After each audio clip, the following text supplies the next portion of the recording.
This is going to be a real-world, honest review of the Kirkland signature wedges. Currently, they're £150 for 3 wedges, a 52, a 56 and a 60 degree. So by any standard, if they're half decent wedges, that's good value for money. If they're decent wedges, which actually they are, then that's really good value for money and you can't really moan at that. But I wanted to share the opinion of an average 18 handicap golfer like I am. So this isn't going to be a review where I'm going to be talking about spin and loft and bounce. Instead, I just want to share my experience and say a few things that, well, I haven't really heard others say about these wedges. Not necessarily bad things, but things that you should probably think about. I want to start by saying that, in my opinion, these are really good quality wedges. The milled face looks good.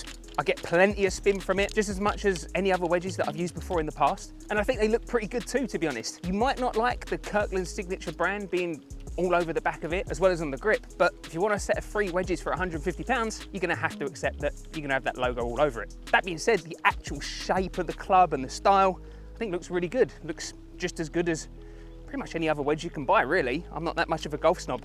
I don't really care what my clubs look like. If you're looking for information on spin numbers and launch angles and all that kind of stuff, you're probably better off just going and watch one of Rick Shields or TXG's videos. I haven't got that equipment and I'm an average golfer, so can't really strike the ball consistently anyway. Of course, go watch the video after you've watched this one. So if you're getting such a good deal, where's the compromise? Well, I think it's in 3 key areas. Firstly, the absolute lack of any customization whatsoever. You're getting the 52, the 56 and the 60. That's it. You've got no choice of bounce, you've got no choice of shaft, you've got no choice of grip. You get what you give them. And to be honest, that's fair enough because they're so cheap. So you gotta like it or lump it.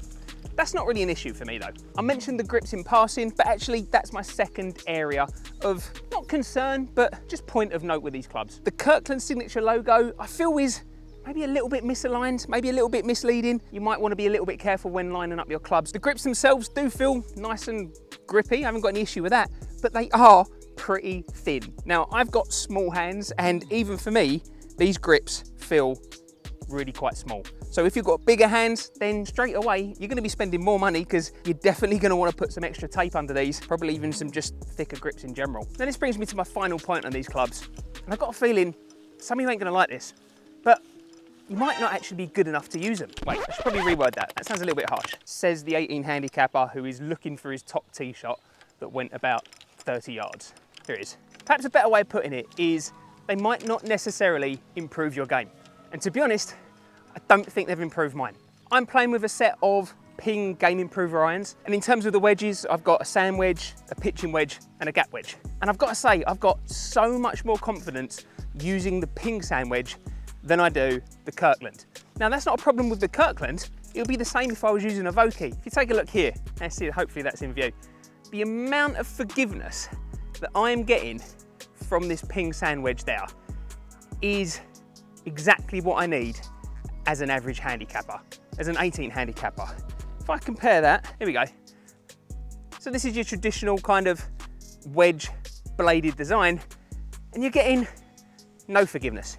You're getting absolutely no forgiveness with this club whatsoever, and it's a much skinnier head as well. So you've got a far smaller sweet spot on something like the Kirkland compared to a game improvement wedge. Now, of course, you're gonna get much better spin off of something like the Kirkland wedge. That's just a given.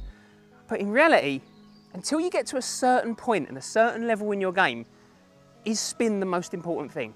Or is it better to have a club which is gonna let you strike it better and gonna get you closer to the pin because you're not duffing them or you've got more forgiveness in the club? Let me know down in the comments what you think. I don't want this to be a controversial opinion or anything like that, but I'm just speaking for myself as an 18 handicapper. I know that I've duffed so many shots with the Kirkland wedges that I probably wouldn't have duffed with the game improvement ones instead. So at £150, you're getting a fantastic bargain on a great set of wedges that are just as high quality as pretty much something that's going to cost twice, maybe even 3 times as much. But just don't expect them to be a silver bullet for your game. Of course, you have got that absolute saving grace if you're buying something from Costco, in that if you don't like it, even if you've used it and tried it, you can return it. Now, personally, I haven't tried and tested that policy myself, but plenty of people told me that's the way it works and you shouldn't have any worry about returning something to Costco. So if you're thinking about getting new wedges and you don't want to spend tons of money on an expensive set of Vokeys or something like that, maybe the Kirklands are worth a try. Knowing in the back of your mind, actually, if I don't like them, hopefully, should be able to take them back. Let me know down in the comments, what do you think of the Kirkland wedges? Have you got them? Would you buy them? Have I been too harsh? Maybe I'm just not a good enough golfer to use them. It's probably that. And if you're interested in Kirkland golf clubs, then why not check out my opinions of the Kirkland putter?